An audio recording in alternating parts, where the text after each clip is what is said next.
Hello folks, and welcome to the channel, or welcome back. And in this video we're going to be looking at flooding. We compare with vapor lock. We will look at the symptoms. We're also going to look at the causes and how you can actually fix it. Now, flooding is often confused with vapor lock because both are having more or less the same symptoms. So it's important that you diagnose it right, because flooding can be very, very dangerous. It wouldn't be the first car that goes up in flames because the carburetor is dripping fuel. It's flooding the carburetor, the intake manifold, the air filter. And if that drips on the exhaust manifold, it can catch fire, and then it's way too late to recover the car. So if you have a flooding problem, fix it as soon as you can. Vapor lock is a situation whereby the engine is starving from fuel. So there is not enough fuel coming into the carburetor, and the engine doesn't get the fuel it needs to get. Flooding, on the other side, is we are actually flooding the carburetor with fuel, we are flooding the intake manifold with fuel, we are flooding the engine with fuel. So basically we're choking it to death with fuel. So flooding is actually fuel that gets into the intake manifold through circuits that are not the normal operating circuits of the carburetor. So for instance, if you're running on idle, then you shouldn't see any fuel dripping out of your main jet, your main venturi, secondary venturi, your acceleration jets, or your enrichment jets. There should be no fuel coming out of that. The only jet that is allowed to inject fuel is your idle jet. But if you do see drips on those, then you have a flooding problem. Just have a closer look on this specific Weber carburetor, which is a side draft carburetor, and you will actually see the drips falling out on an engine which is running on idle. And in fact, in some cases, you might even see the drips when the engine is even stopped. Shortly after that, it continues to drip. A very dangerous situation. So we're going to have a look on a Pinto engine, which is having two Weber side draft carburetors, and we're going to be looking inside, and I'm going to have the engine running on idle and then pay close attention to the drips that you will actually see on the secondary venturi.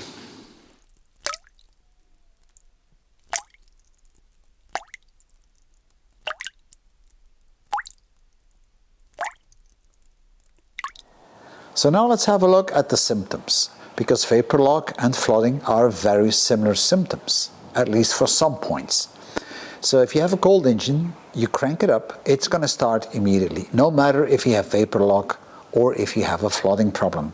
Because if you have a flooding problem, the fuel will have evaporated already inside the engine or inside the intake manifold or even the carburetor, because the car has been sitting there for a while. So the car will start normally. And in fact, if you start an engine cold, you typically need more fuel anyway. So that new dripping that's going to start is going to help you as kind of a choke system.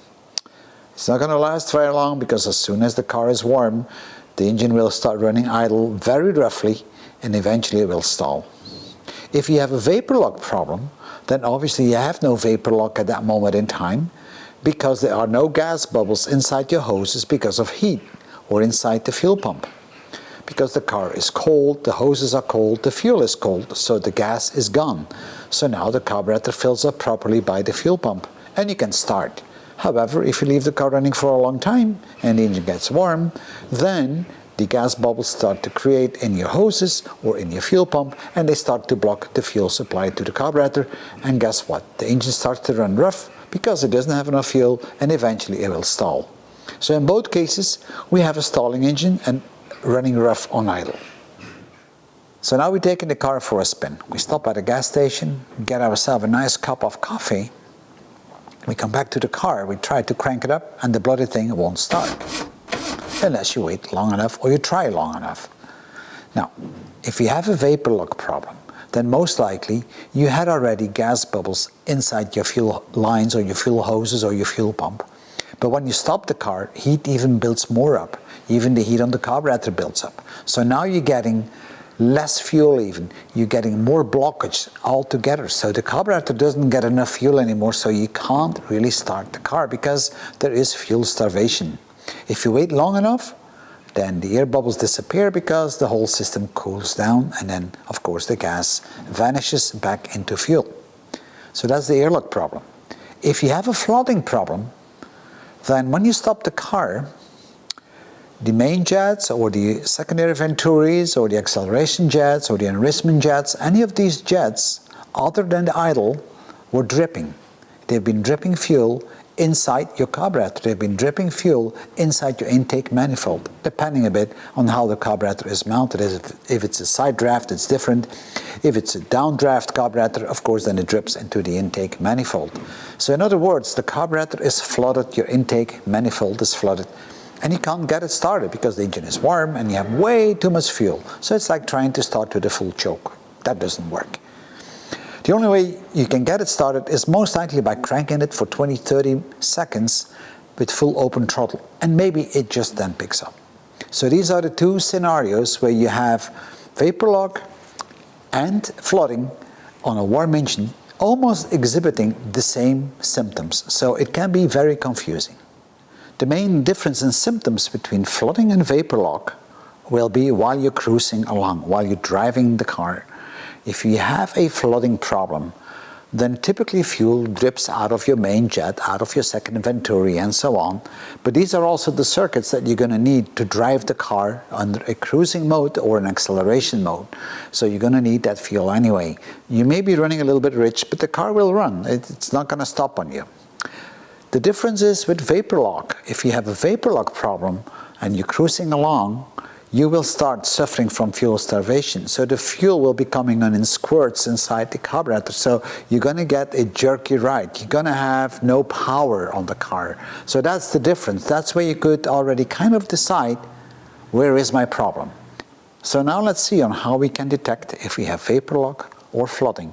So we're going to focus on flooding, because once you have determined that it's flooding, then you don't need to worry about vapor lock. If you have no flooding, and you still have these symptoms as we just described, then you most likely have a vapor lock. But that was already in another video. So now let's have a look on what we're going to do to diagnose the problem. So the first thing you do before you go for a test ride is you take off the air filter, because you need to be able to look inside the carburetor. So let's take it off. And it doesn't really matter what kind of carburetor you have. If it's a side draft, take off the side filters. In this case, it's a downdraft. So I'm taking the top air filter off so I can actually look inside the barrel of the carburetor. There we go. Right, so now I can look inside. Of course, I will remove the air filter completely before I take off with the car, but now I can look inside.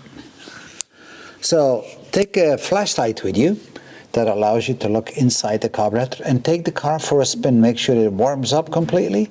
Drive the car until the engine is really warmed up. Then you park on the side of the road. Don't turn off the engine, leave it running on idle. And then take your flashlight and look inside the barrels of the carburetor. Now in this case it's side draft. If it's a top draft, you look on the top and check out that the venturis, as we talked before, the main venturi, secondary venturi, acceleration jets, the main jet, all that is not dripping. If it's dripping, just go home and fix it, because that is really a flooding problem. If it's not dripping, and your car is suffering from starting, your car is started to run rough on idle, then most likely you have what we call a vapor lock problem. So far we have been looking at vapor lock and flooding, the symptoms and the difference between them. We also looked on how you can diagnose if you have flooding or not. But now it's time to have a look at the causes. What is causing flooding? I assume that most of you understand on how a carburetor is working, but still, to explain the causes, I'm going to go quickly through some vital elements that can cause the problem of flooding. So here we have a carburetor. We have a fuel intake on the side, which is coming from the fuel pump. Often you have a return on the other side. And fuel gets inside through this channel here. Underneath there is a needle valve, and then it enters into the fuel chamber, or the flow chamber as we call it. So let me lift this up so I can show you, and you will see that the float is now being exposed. Here you go. This is the float. And that's the part that's going to block the fuel incoming when fuel rises inside the chamber. The fuel chamber is right here. So fuel comes in from the top and it fills up this chamber.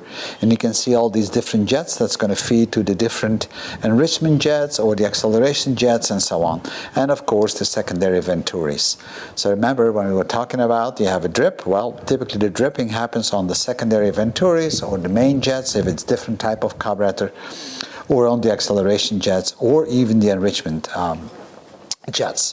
So fuel is inside and it has to be set to a certain level. Now that's the first thing which is important. But before we do so, let's have a closer look on the actual float itself. So this is the top cover which is now upside down of our carburetor, and this is the float. Now this is a plastic float. Some floats are in copper or brass, and underneath right there you will actually find your needle valve. Vital element. So when fuel raises inside the carburetor, the float is being pushed up and it will actually block this little valve there from fuel coming in. So this is how the needle valve works together with the float. So I'm going to take out the float so you can have a better view, and normally you can just punch this out. Here we go. And there is the needle valve.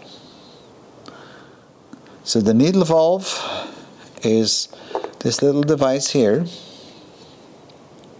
that fits in the housing like so. You can adjust the float or the float level by adjusting these lips on the float. So there's an outer and an inner adjustment, so you will have to bend these lips to achieve the proper float level. The first cause is often a dirty or malfunctioning needle valve. Either the tip is damaged or the seal underneath the needle valve housing is not sealing properly. And for that you can check it with some liquid and some compressed air through the needle valve, and you can see if it's good or not. Now these are low cost items, so it's always good to replace it if you're in doubt. So to check the needle valve, we're going to apply some pressure to the actual fuel intake on the carburetor top panel. And for that I have a little pressure pump here, not a lot, and I'm going to pressurize that a bit, and I'm going to keep an eye if I can keep the pressure. I will hold down slightly the needle valve because otherwise it's going to pop out because I don't have the float, and I'm going to give it something like 6 psi. You don't have to give it anything more like that. So hopefully you can see it because I have to push that a bit with my chin and hold the needle valve at the same time. So let's see what that gives us. So I have about 6 psi, as you can see, and it doesn't go down unless I let the needle valve go. So that was a very simple test. So put some pressure onto the fuel intake on the carburetor and hold down that needle valve, run it around 6 psi, and then hold that pressure and see if you can hold the pressure. You can't do this with a compressor really because then you're going to keep blowing. A pump like this is very handy to do this. You can also do it with a liquid if you want, but you should be able to hold that pressure for some time. Alright, so the next thing we're going to do is to check for any potential leaks actually on the seal of the needle valve, because that is something that is often overlooked, and people change the needle valve, they forget to change the seal, or there's a crack in the seal somewhere, and then they still have the same problem. So let's have a look on how we're going to do that one. The seal test is a bit easier. I'm going to connect my air compressor to the carburetor, to the fuel intake. I've set it to about 6 psi, my compressor, and you can set it more depending on what the maximum pressure is that you should have on your carburetor. If you want to check the seal, you put some leak detection liquid on it. Whatever you have, everything works on this. Even some soap water works, although I wouldn't put soap water into a carburetor. If I now apply pressure to that, I shouldn't be seeing any air bubbles, but I will hold the needle because otherwise it will flip out. If you see air bubbles, and I think you might see some because I made it a bit loose, you should see bubbles coming out if the seal is broken or there's a bad seal. So then you need to replace the complete seal and the needle valve altogether. So this is the way to check this. The second most common problem is float adjustment. This is the float. It has a lower point and an upper point. and if the float is not adjusted right, then the fuel level in the float chamber will be wrong, and if the fuel level is too high, you will have what we call flooding. So make sure that your float level is adjusted correctly. Float adjustment varies from carburetor to carburetor, so you need to check your specifications. But in essence, it is the distance that the float is away from the top of the cover, and often they keep including the seal until the needle valve is just closed, so but not depressing the little ball. And then the second adjustment is actually to lift it all the way up and then measure again that distance. This is how this is typically done. The third cause is a float with the wrong weight. Maybe the weight got changed over time, maybe it became lighter or heavier. A float which is becoming lighter typically is not a problem, but a float that becomes heavier, that is actually a major issue, because now the fuel level will go higher up before the needle valve closes, because the float sinks deeper into the liquid. And of course, if that happens, then the liquid or the fuel raises up on the sides, and it takes a bit longer for the float actually to close that needle valve. So let's look on how you check the weight and how you can adjust the weight. And then we have a fourth cause, which is actually a leak in the float itself. What I have here is a brass float, and all floats have a specific weight for that specific carburetor. Now remember that a carburetor is a precision device, so it's important that the weight is right, and this specific brass float is 11 grams. So one thing to do now is to make sure that the weight is still correct. So let's put it on the scale and see. So we let the zero rise, and then I'm going to put the float up and see what the weight is. So this float turns out to be about 12 grams, so this float is a little bit too heavy. Of course, I don't know if my scale is 100%, but in essence, I would have to take some metal off this float. Carburetors are precision instruments, and it is important that the weight of the float is correct, because it will make a difference in the float level inside the carburetor. So if the float is too heavy, the float level will go up, and then you may get actually what we call flooding. So I have a glass of water here. I'm just going to show you that what the effect will be. So let me put that in there, and then we'll see what the effect is of a different weight.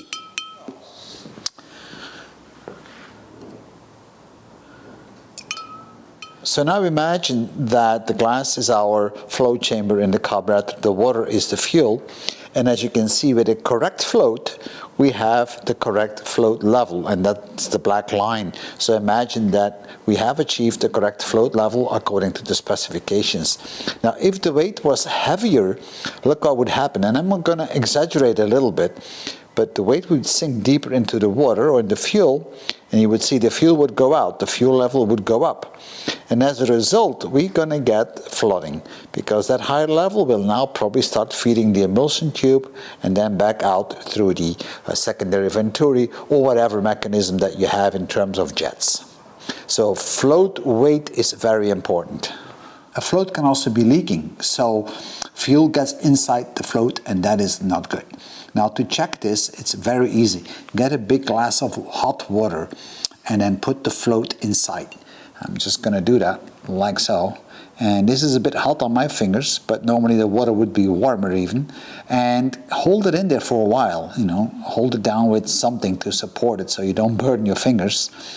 And see if you see any air bubbles coming out, because the air inside the float will expand because of the heat, and therefore it will be pressed out to any potential hole. Now I don't see any holes, so this float is actually good. Oops, I'm going to take it out because it's getting a bit too hot.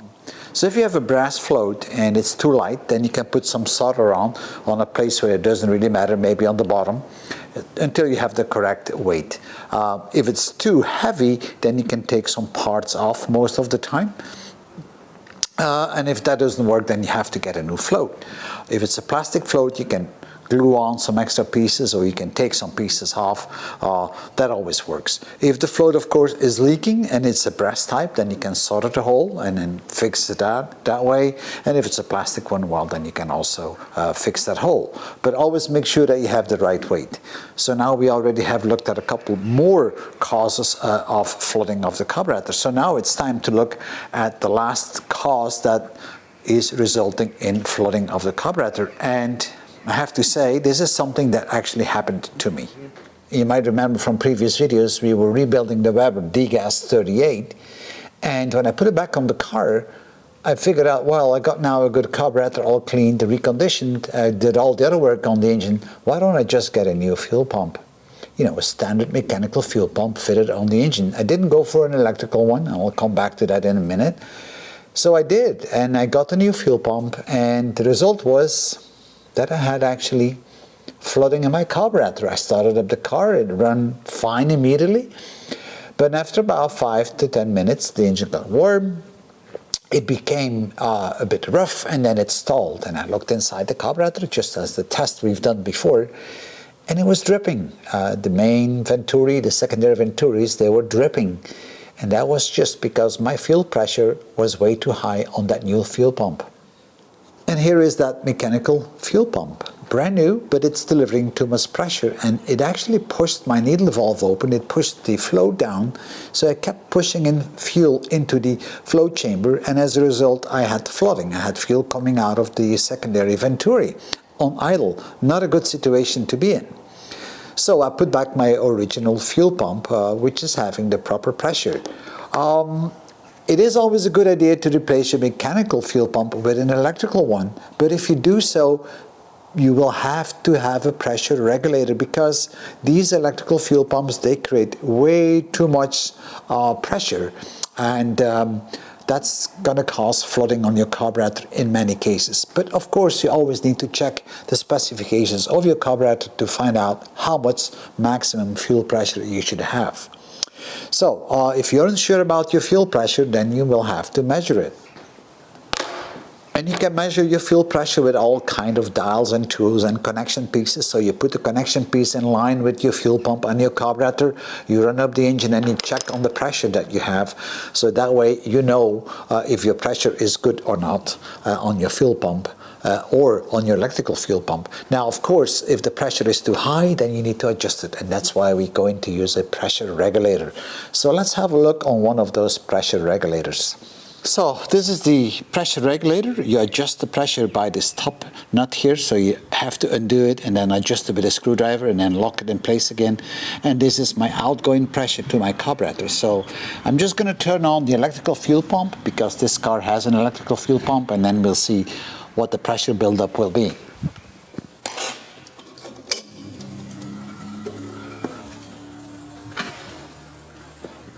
So you can see that the pressure is running around 3.5 psi. That's the regulated pressure on this carburetor. So now I'm going to crank it up, and then we'll see what happens.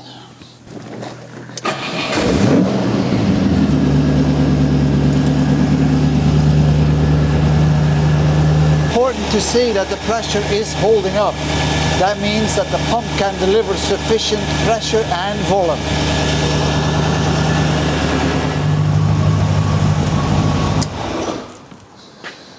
So folks, we're coming to the end of this video, and we've been looking at the differences between vapor lock and flooding. We focused on flooding.